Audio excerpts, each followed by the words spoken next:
تو اسانجا شاعر سچل سرمست ہے، عالم ہے، حفظ زبان ہے، عالم ہے. ہاں یہ جیکے بھی مانو یہ سب عالم یہ سب شاعر یہ سب اسان سندھ کی نشانی. سندھ کی سرزمین اسلام شاہ صاحب گايو ہے. اج پورو اتر پار ڈے ہر اتر ہے اتر پار کا بجڑی تھيون وسن، اتر پار کا می تو اچے. یہ تو مکی مدنی زندگی ہے. حضور صلی اللہ علیہ وسلم جن جو جہادی پہلو ہے. حضور صلی اللہ علیہ وسلم سجو جو ہے پانچو برسات ہے بارش وارو جو سر ہے سجو یعنی ہے پانچو جہادی پہلو ہے. ککرن جو ہلن، ککرن جو وسن، بین جو سج سندھ تے کری سکار، یہ سب چاہن یہ سب جہادی پہلو ہیں. تین کرے آؤں پہنجن ادیبن عالمن کے گزارش کندس تو خدا جے واسطے سندھ جا سجن بنجی سندھ جی جیکا حقیقت ہے سندھ دے جکل شاعرن چیو آئے انہن شاعرن جے چوڑ کے جی ہنن چیو یہ بیان کرے مانو کے بدایو حقائق کے مسخ کرن یہ علم نائے یہ جہل ہے. آؤں پانچے دوستن کے یہ کہ جن ہی کتاب چھپیو ہے اسان جو دوست جو ہے پانچو ڈی ایس پی صاحب یا سائیں خالد صاحب یا زرار صاحب یا بیا بھی جو سجن آیا سے انہن کے مبارک دینس تو تمام سندھ جی جکا متا بے بہا ہے تیکھے نروار کیو ہے. او اللہ کے جزائے خیر دے. آؤں نہ جانا بیت نہ مکھے یاد جو کے بدائے سدا. آخر دا الحمدللہ رب العالمین.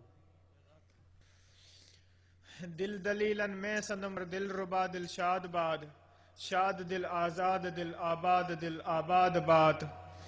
اوچتو نکرن اندر ماں آہ فریادو فغاں، اوچتو نکرن اندر ماں آہ فریادو فغاں. دید تنجے سان دل بر داہ جو دم یاد باد. آفتن وچ میں اکیلو آہیاں دل انتظار، سر بچن جو گھر اچن جو ارشاد باد. انہی کا پوئے جگہ شخصیت جن کے آؤں دعوت ڈین وارو آیا کہ تعارف جی محتاج نہ ہے. جڑے اسی انہوں وٹ دعوت ڈین ویاسیں جناب سائیں مظہر الحق صدیقی صاحب وٹ تو حقیقت میں وہ تھوڑی ٹائم تھوڑی گھڑیوں اسا کے ملیوں پر سوری گال پہ کہ سہیل عمر صاحب جی تو ان سے جو اسا جو تعارف ہے کافی عرصے کا الحمدللہ ان سے تعارف ہے.